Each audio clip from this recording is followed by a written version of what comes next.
Hello, everyone. Welcome to Rise Up Books, a channel dedicated to sharing the distilled wisdom from some of the best books out there. You've probably heard the advice from famous authors and thought leaders countless times. Live fully in the present moment. It's practically worn out our ears by now. But here's the thing, it's a truth so many of us forget every single day. We overlook it, run from it, or flat out reject it. Why?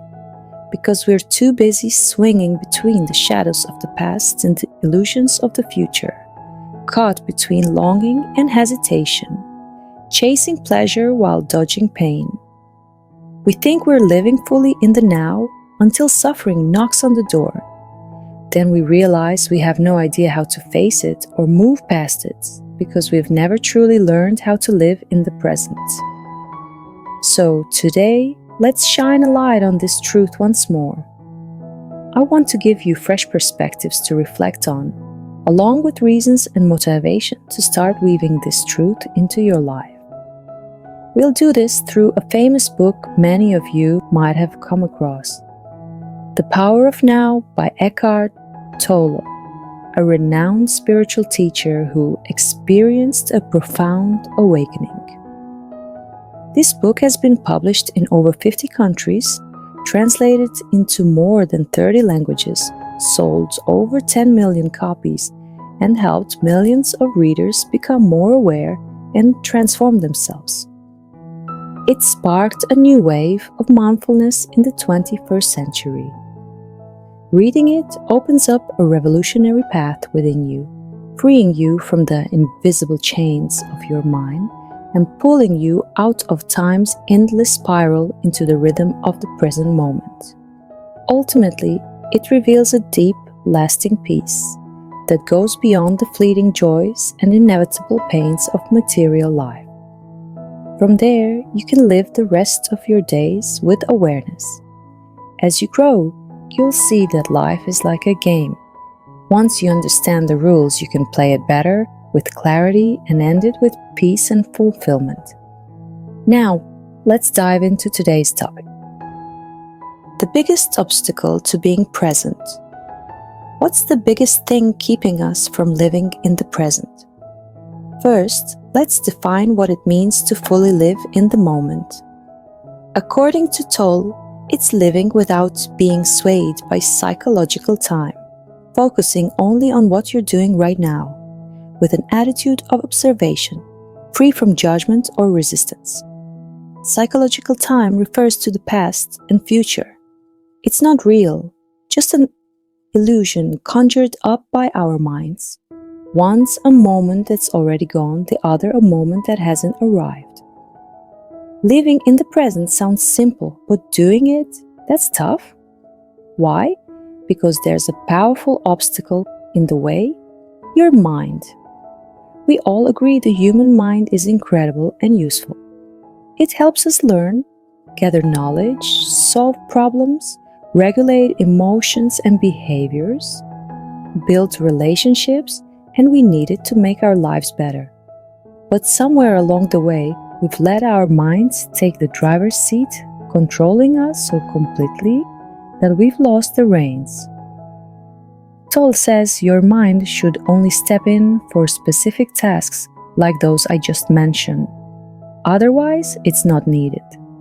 Yet most of us mistakenly think our mind is us, inseparable, unstoppable, because stopping it feels like losing ourselves. So, the mind keeps churning out endless, pointless thoughts, draining your energy like an addiction you can't break. Psychology calls this rumination, and it ramps up stress, anxiety, helplessness, and despair as you get stuck circling the same old problems, sometimes leading to mental health struggles. See the shift? What started as a tool to serve us has become the master, dictating our every move. We can barely stop the chatter in our heads. It drives us nuts, but we don't even notice because we're so used to the misery we think it's normal. Try this. Sit quietly for a minute and watch your mind. Can you turn off that constant stream of thoughts? It's brutal, right? Even a few seconds feels impossible. What's more miserable than being enslaved by your own mind without even realizing it? But here's the reality we have to accept. This is how we were raised, how we've lived, with no other starting point. From the beginning, we've been disconnected from our true selves, so we create an illusion, an ego inside us. This ego feels lost and scared, so it tries harder to separate itself from the world around it, for protection, for safety. And the mind? That's the ego's shield. Yet, as the spiritual teacher Osho once said, we have to lose ourselves, like a fish forced out of the ocean to truly understand it. The fish has to leave the deep blue water, feel the absence and recognize the ocean's beauty and vastness before finding its way back. Likewise, we humans need to lose ourselves, taste suffering, and wrestle with life to break free from the patterns trapping us. Only then can we rediscover the deeper meaning of existence. This truth mirrors the 3 stages of life described by an ancient Chinese sage. The first stage is seeing mountains as mountains. At the start, we see life through a child's pure, unfiltered eyes. The second is seeing mountains as not mountains. As adults, we view life through subjective lenses, tangled in chaos, competition, comparison, ambition, and calculation, with no easy escape. But with practice and a shift in awareness, we can reach the third stage. Seeing mountains as mountains again. Returning to our original purity with a heart full of calm and clarity. As we grow up, at some point, we need to shed the mind's control, cut off the fuel feeding the ego, and reconnect with our true selves. Otherwise, we stay trapped in the distorted, dreamlike second stage, seeing mountains as not mountains. So how do we see mountains as mountains again? It's about learning to live in the present. But how do we live fully in each moment when it's so hard to let go of a past that shaped us? Or when we're too afraid and uncertain to stop planning for the future? How do we use the mind when we need it and let it rest in silence otherwise? How do we let go of the ego when it's been everything to us so far? Freeing yourself from the mind by bringing body and soul to the present. Free yourself from the mind by bringing your body and soul back to the present. At first, many won't get what that inner voice in their head is, or how their emotions are separate from who they are. We've identified with them so deeply that they fused into one. The mind never stays in the present. It drags you to the past or yanks you into the future, and in doing so, you lose touch with your body. You can't truly be in it. Start by bringing your body back to the present in everything you do. Feel the breath against your skin. With each step you take, sense your feet touching the ground, the tension in your thighs, the rhythm of your body moving in sync. When you eat, notice the food in your mouth, how it hits your taste buds and sense of smell, how it slides down your throat. Start with the simplest, easiest things in life to anchor your body fully in the now. You've probably heard this advice a million times, but most of us just nod and move on without taking it seriously, or we give in to distractions. Here's the key: if you can't feel your body, you can't feel what's in your soul either. So start with the body. Let your body loosen up as much as possible when you've got free time. Dance freely, play like a carefree kid, walk barefoot on the grass to feel the earth breathing through your feet. Every morning, wake up with a smile and feel the life pulsing through you. But here's a tip. Don't try to multitask every day. For example, walking while listening to an audiobook might seem like a smart time-saving combo. but to truly live in the present, skip it. When you walk, if your mind's caught up in what you're listening to, you barely feel your body. Plus, focusing on your step pulls you away from the audiobook. You can't fully take it in. Do one thing at a time and give it your full attention. Let go and be completely mindful. The more you tune into your body, the more every cell feels awake. And guess what? Most illnesses creep in when you're not really present in your body. The more you bring awareness back to this home of yours, the better you protect it. Not just healing sickness, but even slowing down aging. Next, stay alert and observe your thoughts and feelings. Philosopher Krishnamurti said, "Observing without judging is the highest form of intelligence." That's our main goal, to notice and acknowledge without judging, complaining, or resisting. Say you're doing something, and your mind goes, "What if it floods later and I can't get home? Should I buy that jacket? Man, if I won the lottery and paid off my debts, life would be sweet. Wonder if my kid's behaving at school today or crying." At first, watching your thoughts feels vague, like a thick fog in your mind obscures everything. But keep at it with clear awareness, and slowly you'll pierce through the haze, seeing thoughts rush in like waves. Don't try to solve them, though you'll notice they're either tied to a past you can't change or a future you can't reach, while you're right here, now. You can't fix them or tackle future problems any more than you can breathe for a moment that hasn't come. Past disappointments might make you resist what's happening now. Then you pin all your hopes on the future, rejecting the present again. That's how you stay lost and suffering. As Lao Tzu said, if you're sad, you're living in the past. If you're anxious, you're living in the future. If you're at peace, you're living in the present. Shrink your life down to this moment. No matter how messy or problem-filled your life is, right this second, you're okay. Tomorrow's issues aren't real, neither are the ones 10 minutes from now. Only now is real. This isn't about dodging your problems. It's the best way to handle them when they come. The more present you are, the sharper your intuition gets, and the better you solve things with clarity. Why? Because focusing on the present quiets the mind's chatter, loosening its grip on you. Gaps start forming between thoughts, like patches of clear blue sky peeking through as clouds drift apart. This absolute stillness is called the gap of no thought, the mind's calmest state, awake and clear, free of clutter, where intuition shines. The more of these gaps you have, the more you'll feel a subtle joy bubbling up from deep inside, a carefree ease, a state of no ego blending into the vastness of the universe. That's the essence of meditation. In short, bringing your body and soul to the present is learning to live mindfully.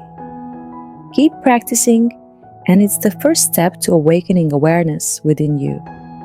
Ask yourself often, am I enjoying what I'm doing right now? If not, change how you do it by giving it your full focus. Even if it's boring or tough, once you drop resistance, the frustration fades, joy and calm start seeping in, and the fruits of your work begin to bloom. Returning to the present to dissolve pain. Returning to the present to dissolve pain. We humans think we carry so much suffering, but we don't realize most of it's unnecessary. We're piling it on ourselves. First, we cling to past pain. Second, we're not present with the pain we feel now. When you're not here in the moment, every bit of suffering you go through leaves a mark, piling up inside you. Current pain mixes with old pain that's been sitting there, getting stuck in your mind and trapping you in a cycle of misery that harms both body and soul. Past pain often comes from childhood, born from the ignorance of the world we grew up in and the people who raised us.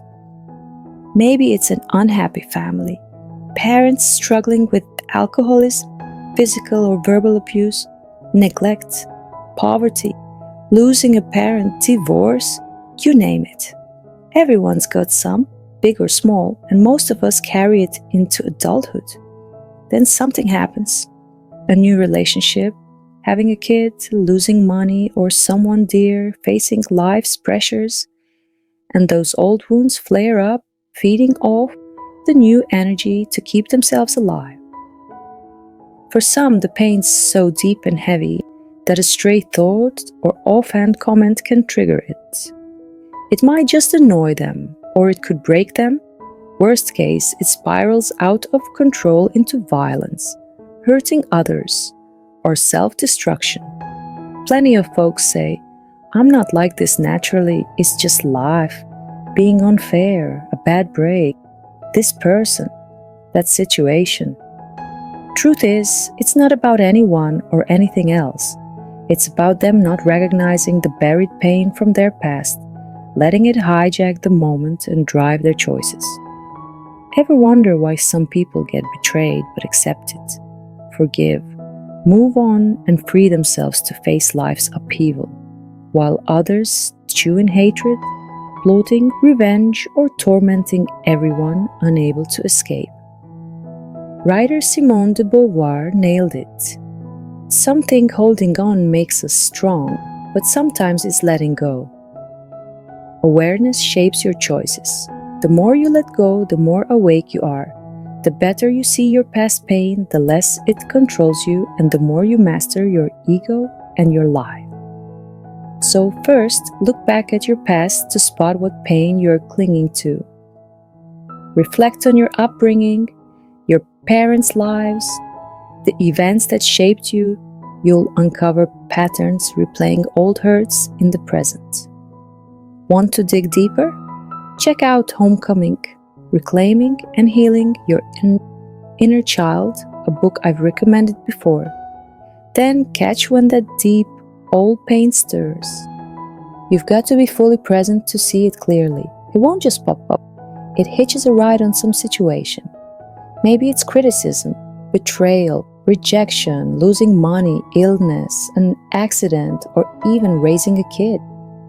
Watch for the signs: sadness, irritation, anger, paranoia, apathy, malicious thoughts, rage, resentment, or urge to destroy everything.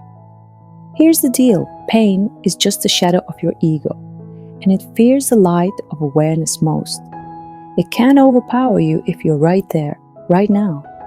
Just notice the suffering, old and new, name the emotion. Accept it's there, but don't dwell on it, judge it or analyze it. Starve it of energy and it'll fade. For example, if someone criticizes you, your mind might spin into anger. If you don't stay aware and watch it, you'll snap back with harsh words or a tantrum, maybe like your parents did, tightening the knot of old and new pain. Instead, listen. If it's fair, accept it and quietly adjust. If it's wrong or hostile, hear it, let it go, and don't overthink it. Note, sometimes you'll resist, tied to past misery, like when you feel the urge to vent or whine to others. Just recognize this resistance kicking in, focus on the pain, and light it up with present awareness. Always remember, the present is what's real. Let the past die moment by moment with your full presence. Waking up from the dream of the future. Waking up from the dream of the future. To us, the future seems to hold salvation, fulfillment, or a fix for a present we don't like. Remember being a kid, wishing you'd grow up fast to be free like the adults. In college, counting down to graduation so you could work and make money. Once you had a steady job, dreaming of a house, a car, a family to fill the loneliness. With kids hoping they'd grow up quick so you could relax. Now older, praying for health, to stick around for your kids and grandkids. Those future dreams are precious and worth aiming for. But if we tie our lives to them, making them the ticket to happiness, and using the present as a stepping stone, we're lost in illusion, living without really living. Author Albert Camus called it living like the dead. No matter how rosy your future looks, it's just your mind projecting. It's not real, just borrowed from now. Ever ask yourself, am I content with my life right now? Or do you always need some hurdle or goal to clear before you can relax? Truth is, you've jumped plenty of hurdles. Did you really feel satisfied after, like you promised yourself? Or did new ones pop up before you could enjoy it? When does this chase end? Probably not even at death, when you hope for a pain-free afterlife. Life needs goals, plans, and strategy to grow, but don't let them shackle you. Treat them like a lighthouse. Glance up now and then to check your course. Then get back to the steps you're taking now. The quality of your awareness in this moment, how present you are, decides what your future holds. If you can't be satisfied now, no amount of future wealth, fame, power, or luxury will fill that endless, meaningless void inside. The Dalai Lama put it best. There are only 2 days in the year we can't do anything. Yesterday and tomorrow. So today is the only day we can live. Live more for today. Wake up from the future's fake promises. It's not a real. Stay in reality and the future will sort itself out. Overcoming fear to truly experience life. Overcoming fear to truly experience life. Tolle says if you can't be present when you're alone, walking, eating, or talking to someone, you won't be awake when hardship or loss hits. For someone lost in fog, challenges make them foggier. For the awake, they sharpen clarity. Facing trials shows your state of mind. That's why daily practice of awareness is crucial. Keep watching what's happening inside you, and above all, don't resist life, its struggles, challenges, or setbacks. The more you fight, the more stressed and drained you get, and the worse it becomes. Wise folks through the ages have stressed accepting reality. Lao Tzu said, life is a series of natural, spontaneous changes.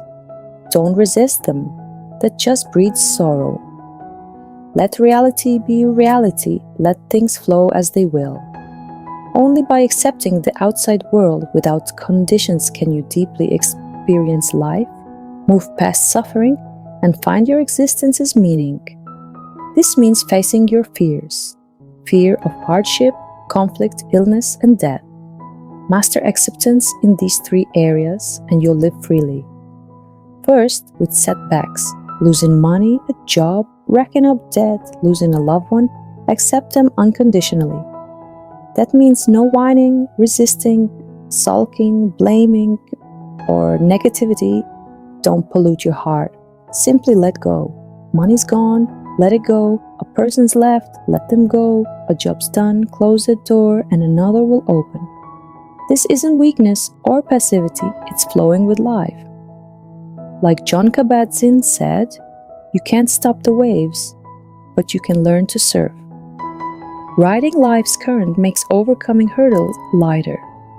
This acceptance clears your mind, like a headlight cutting through thick fog, showing the path ahead. Lost your job? Don't blame the company, your boss, or the economy. Don't curse your bad luck or beat yourself up. Accept it calmly. It's a chance to spot your flaws and find a better fit. Same goes if your current gig drags you down, but you can't leave yet. Don't fight it inside. That just breeds misery and confusion. Do it with acceptance and mindfulness, and those gaps of no thought will spark intuition, telling you when to move and where to go. Like Toll, who once had nothing but followed his gut, and the future took care of itself. Second, in relationships, accepting everyone's differences, especially those close to you, keeps the ego in check.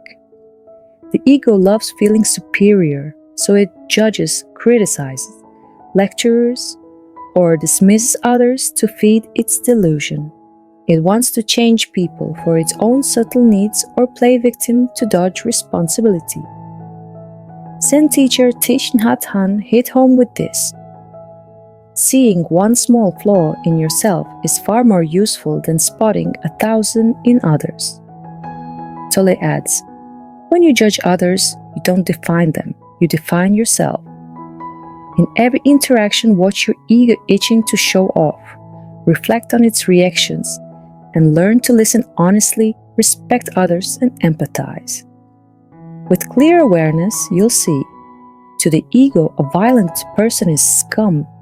To awareness, they need love and help, overflowing with pain.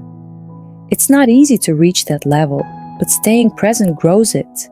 Without presence, every exchange becomes a stage for the deluded ego and the relationships rot. Third, accept physical illness.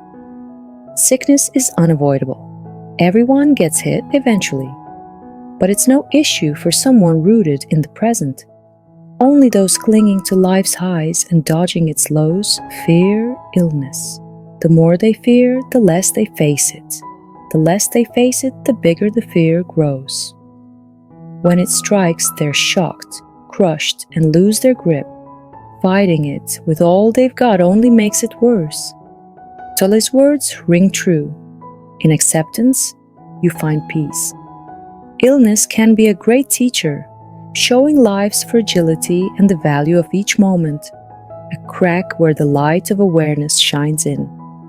Like Gandhi, who took whatever came, turned it into a game and played with joy, or Michael Singer. If you're patient, every bad thing passes. Live each moment, even the worst, and feel its depth. Life seems long, but flies by just a few decades, so don't waste a second while you're still here. The truth about enlightenment and awakening. The truth about enlightenment and awakening. Through this inner transformation, you'll eventually rise above your mind's chaos, feeling in control as you detach from what you see, observe, and experience. That's total freedom, enlightenment, or awakening. Pursuing this is the only path to finding yourself and a deep lasting joy beyond the ego's cycle of chasing pleasure and avoiding pain. But talk of enlightenment or awakening makes people think it's some mystical, unreachable state for regular folks. Or worse, they mock it, convinced it's beyond them, like Buddha's path. You're selling yourself short. Everyone has enlightenment inside. It's just about choosing to step towards it. Thich Nhat Hanh said, enlightenment is always there, small awakenings lead to big ones.